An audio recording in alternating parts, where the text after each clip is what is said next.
نحمده و نصلی علی رسولہ الکریم وعلی آلہ و اصحابہ اجمعین اما بعد فاعوذ باللہ من الشیطان الرجیم بسم اللہ الرحمن الرحیم قال اللہ تعالی فی القرآن المجید والفرقان الحمید یا ایہا الذین آمنوا اتقوا اللہ وقولوا قولا سدیدا صدق اللہ مولانا العظیم الصلاۃ والسلام علیک یا سیدی یا رسول اللہ الصلاۃ والسلام علیک یا سیدی یا حبیب اللہ وعلی آلک واصحابک یا سیدی یا حبیبی یا خاتم النبیین۔ حمد و صلاۃ کے بعد حضرات گرامی قدر، سینے پر ہاتھ باندھنے کے دلائل کے جوابات شروع ہیں۔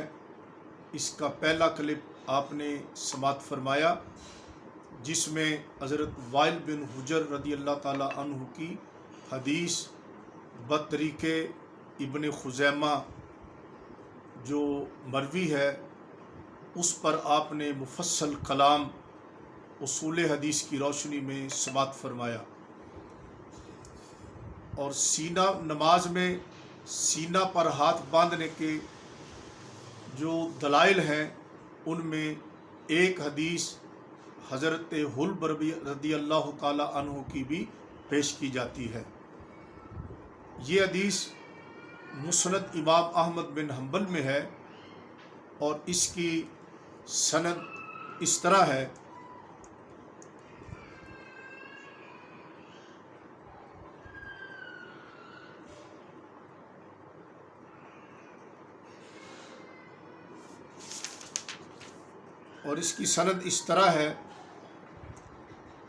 حدثنا عبداللہ قال حدثنی ابی قال حدثنا یحییٰ بن سعید عن سفیان قال حدثنا سماک عن قبیصہ بن حلب عن ابیہ۔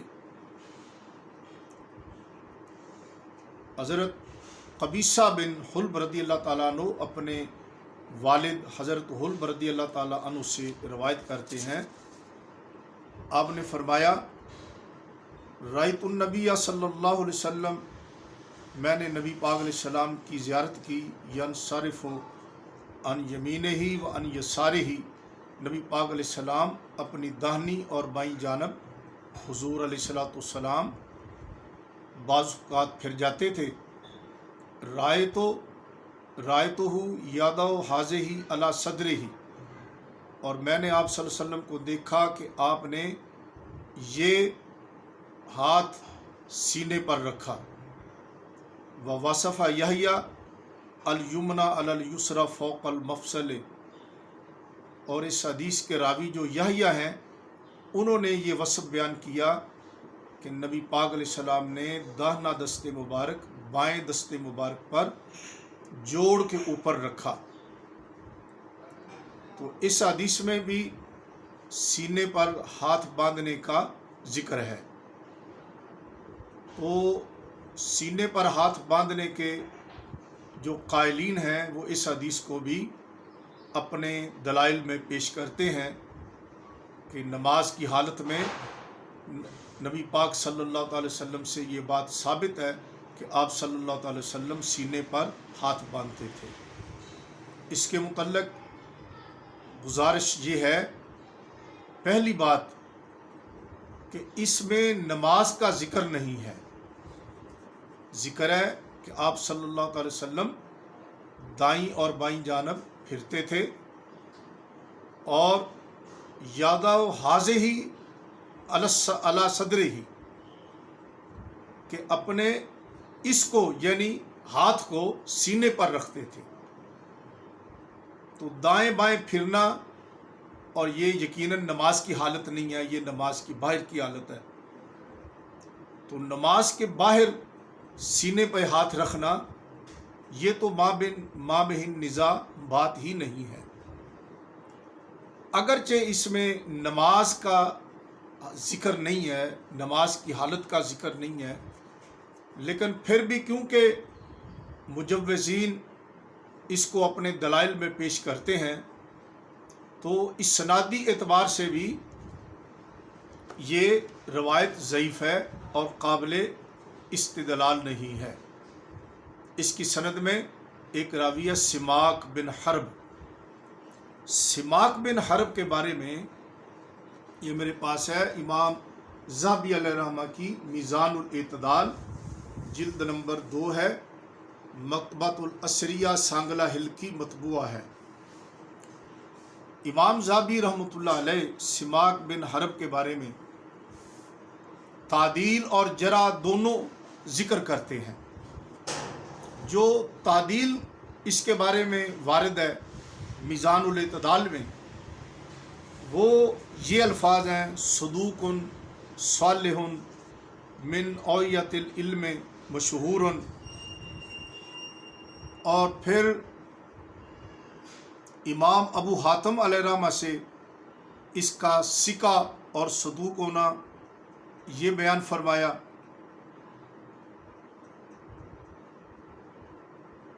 اور امام اجلی رحمۃ اللہ سے اس کا جائز الحدیث ہونا بیان فرمایا۔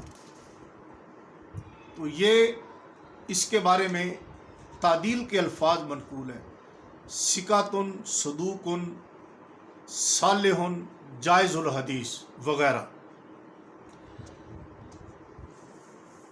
اور اس پر جو جرح کے الفاظ منقول ہیں وہ بھی آپ سماعت فرمائیں کہ امام ذہبی رحمۃ اللہ نے جو اس پر جرح کے الفاظ نقل کیے وہ یہ ہیں۔ کہتے ہیں روا ابن المبارک ان سفیان انہ ضعیف، کہ امام عبداللہ بن مبارک علیہ رحمہ نے حضرت سفیان علیہ رحمہ سے روایت کی کہ سفیان رحمۃ اللہ نے فرمایا کہ یہ راوی ضعیف ہے۔ اور یاد رہے کہ مسند امام احمد کی اس سند میں سفیان ہی اس سے یہ حدیث روایت کرنے والے ہیں، اور سفیان خود فرماتے ہیں کہ سماک جو ہے یہ ضعیف ہے۔ اور پھر فرماتے ہیں کہ کان شعبہ تو یضاعفہ، کہ امام شعبہ رحمۃ اللہ بھی اس کو ضعیف کہتے ہیں، ضعیف قرار دیتے ہیں۔ اور پھر فرماتے ہیں کہ صالح جزرہ نے فرمایا یضاعف، کہ اس کو ضعیف کہا گیا ہے۔ اور امام نسائی رحمۃ اللہ کا قول نقل کیا کہ امام نسائی نے فرمایا اذا انفرد باصل لم یکن حجۃ، کہ یہ سماک بن حرب جب کسی روایت میں منفرد ہو، اکیلا ہو، لم یکن حجۃ، تو یہ حجت نہیں ہوتا۔ لأنہ کان یلقن فیتلقن، اس لیے کہ یہ راوی جب اس کو تلقین کی جاتی تو یہ تلقین کو قبول کر لیتا۔ تلقین کہتے ہیں کہ راوی نے حدیث بیان کی اور کسی نے اس کو کہہ دیا کہ تیری حدیث میں یہ الفاظ بھی ہیں جو تجھے یاد نہیں، تو چھوڑ رہا ہے، تو اس نے ان الفاظ کو بھی اپنی حدیث میں داخل کر لیا۔ تو یہ ہے تلقین۔ تو یہ تلقین قبول کرتا تھا، اور اس پر امام احمد بن حنبل رحمۃ اللہ کی یہ جرح ہے کہ آپ نے فرمایا سماک مضطرب الحدیث، کہ سماک بن حرب جو ہے یہ مضطرب الحدیث ہے، کہ اس کی حدیث میں اضطراب ہے۔ اب امام ذہبی رحمۃ اللہ نے اس پر جو جرح کے الفاظ نقل کیے، پہلے آپ نے سنا کہ تعدیل کے الفاظ وہ ابو حاتم سے ثقہ کے، صدوق کے، امام یحییٰ بن معین سے ثقہ کے الفاظ، صدوق کے الفاظ، صالح کے الفاظ، اور جو جرح کے الفاظ ہیں عبداللہ بن مبارک، سفیان ثوری، امام شعبہ، وہ اس کو ضعیف قرار دیتے ہیں، صالح جزرہ اس کو ضعیف قرار دیتے ہیں۔ امام نسائی فرماتے ہیں جب یہ منفرد ہو تو حجت نہیں، کیونکہ یہ تلقین قبول کرتا تھا۔ اور امام احمد بن حنبل رحمۃ اللہ فرماتے ہیں کہ یہ مضطرب الحدیث ہے۔ یہ جو جرح ہے مسترب الحدیث کی اور تلقین قبول کرنا، یہ جرح مفسر ہے، اور جو راوی تلقین قبول کرتا ہے وہ فی نفسے ہی حجت نہیں ہوتا۔ اسی لیے امام نسائی رحمۃ اللہ نے فرمایا جب یہ منفرد ہو تو اس کی حدیث حجت نہیں ہوتی۔ اور مسند امام احمد میں جو اس کی حدیث ہے کہ جس طرح سفیان نے سماک سے یہ روایت کی ہے، اسی طرح کوئی ایسی روایت سماک کی موجود نہیں کہ سماک کی کسی اور راوی نے قبیصہ بن حلب سے اس کی مطابقت کی ہو۔ تو جب یہ اصل میں منفرد ہے تو امام نسائی رحمۃ اللہ علیہ آپ فرماتے ہیں کہ جب یہ منفرد ہو تو اس کی حدیث حجت نہیں ہوتی۔ اور امام احمد بن حنبل علیہ رحمہ فرماتے ہیں یہ مسترب الحدیث ہے کہ اس کی حدیث میں اضطراب ہے۔ اور یاد رہے اصول حدیث میں یہ بات بالکل روز روشن کی طرح واضح ہے کہ اضطراب متن میں ہو یا سند میں ہو، اضطراب موجب ضعف ہوتا ہے، یعنی اضطراب کی وجہ سے بھی روایت ضعیف ہو جاتی ہے۔ تو جب یہ مسترب الحدیث ہے اور تلقین قبول کرتا ہے تو یہ اس پر جرح مفسر ہے، جس کی وجہ سے تعدیل اس کے لیے نافع نہیں ہے، اور جرح مفسر تعدیل پر مقدم ہوتی ہے۔ یہ میرے پاس المحلہ بالآثار ہے علامہ ابن حزم کا، اور ابن حزم یہ غیر مقلدین کا مایہ ناز محقق اور ان کا محدث ہے۔ یہ اس کی حدیث کی کتاب ہے المحلہ بالآثار، جلد 5 ہے میرے پاس، مطبوعہ بیروت لبنان، اور اس کا صفحہ ہے میرے پاس 356۔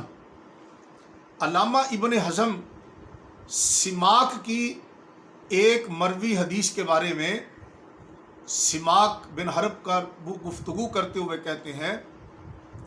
کہتے ہیں سماک ضعیف یقبل التلقین شاہدہ بہ علیہ شعبۃ وغیرہ۔ علامہ ابن حزم غیر مقلد کہتے ہیں کہ سماک ضعیف ہے، تلقین کو قبول کرتا تھا، کہتے ہیں یہ امام شعبہ اور ان کے بغیر دیگر محدثین نے بھی اس کی گواہی دی ہے کہ یہ تلقین قبول کرتا تھا۔ یہ ہے جناب میرے پاس علامہ ابن حزم کا المحلہ بالآثار، یہ جلد نمبر اول ہے میرے پاس، اور صفحہ ہے میرے پاس اس کا 175۔ اس میں بھی علامہ ابن حزم سماک بن حرب کے بارے میں ایک حدیث پر گفتگو کرتے ہوئے کہتا ہے فہذا کلہ لا حجت لہم، کہتے ہیں کہ اس حدیث میں یعنی کسی اور حدیث میں گفتگو کرتا ہوا کہتا ہے کہ یہ حدیث حجت نہیں ہے، کیونکہ کہتا ہے جا من طریق سماک بن حرب، کیونکہ یہ روایت سماک بن حرب سے مروی ہے، وہو یقبل التلقین، اور یہ تلقین قبول کرتا تھا، اس لیے اس کی روایت جو ہے وہ قابل قبول نہیں ہے۔ اور یہ ہے اسی جلد کا صفحہ نمبر 206۔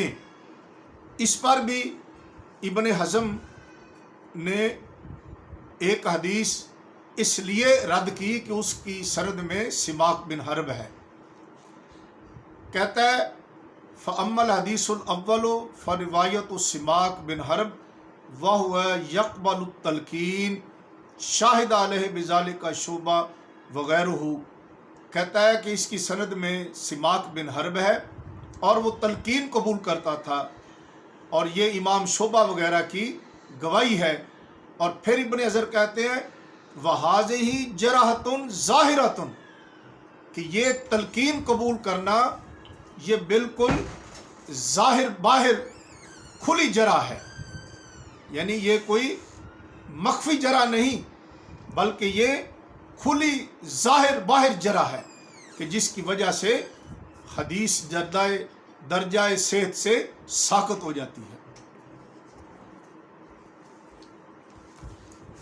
اور علامہ ابن حزم نے، یہ ہے میرے پاس المحلہ بالآثار کا جلد نمبر 6، اس میں بھی علامہ ابن حزم سماک بن حرب پر گفتگو کرتے ہوئے کہتے ہیں، صفحہ نمبر 181، سماک بن حرب پر کہتے ہیں، سماک یقبل التلقین شاہد علیہ بذالک شعبۃ وغیرہ، کہتے ہیں کہ سماک کی یہ حدیث صحیح نہیں ہے، اس لیے کہ یہ تلقین کو قبول کرتا تھا، یہ امام شعبہ وغیرہ کی گواہی ہے۔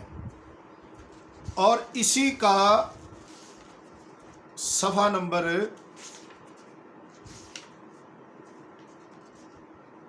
یعنی ابن حزم نے محلہ بالآثار میں متعدد جگہوں پر سماک بن حرب کی حدیث کو انہوں نے ضعیف کہا اور صحیح نہیں کہا۔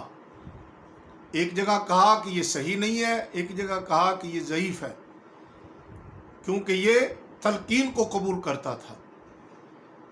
تو اب یہ ساری گفتگو کا خلاصہ یہ ہوا کہ اس کی سند میں سماک بن حرب ہے، اور دیگر جو جرح اس پر ہیں ان کے ساتھ ساتھ اس پر یہ جرح مفسر ہے جو تعدیل پر مقدم ہوتی ہے کہ یہ تلقین قبول کرتا تھا، یہ راوی تلقین قبول کرتا تھا۔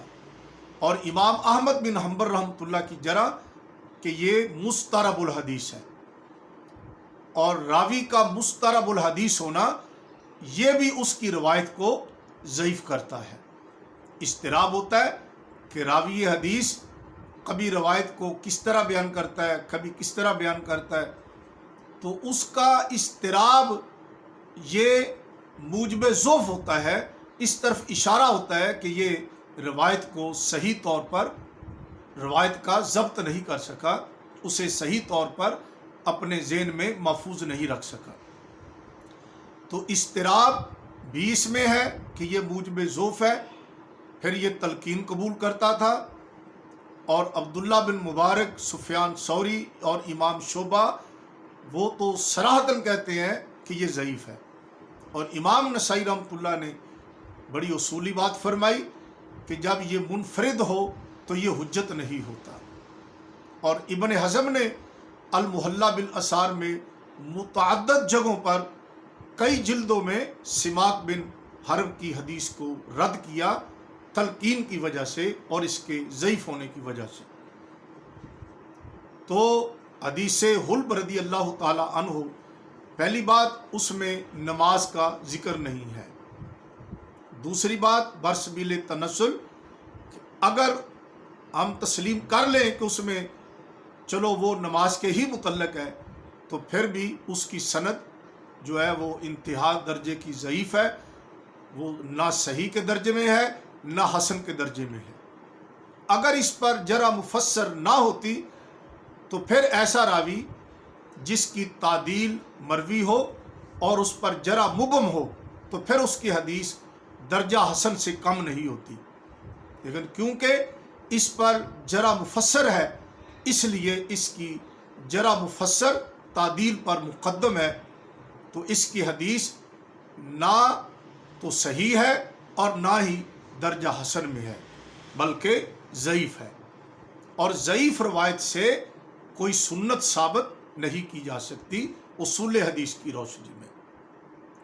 تو یہ حدیث حلب رضی اللہ تعالی عنہ پر مختصراً کلام ہے، اگر ضرورت پیش آئی تو انشاءاللہ تعالی حدیث حلب پر اس سے بھی زیادہ تفصیلاً کلام ہو سکتا ہے۔ اللہ میری آپ کی حاضری قبول فرمائے، اور انشاءاللہ اس کے بعد اب تیسرا کلپ جو ہے وہ حدیث طاؤس پر آپ سماعت فرمائیں گے۔ وآخر دعوانا ان الحمد للہ رب العالمین۔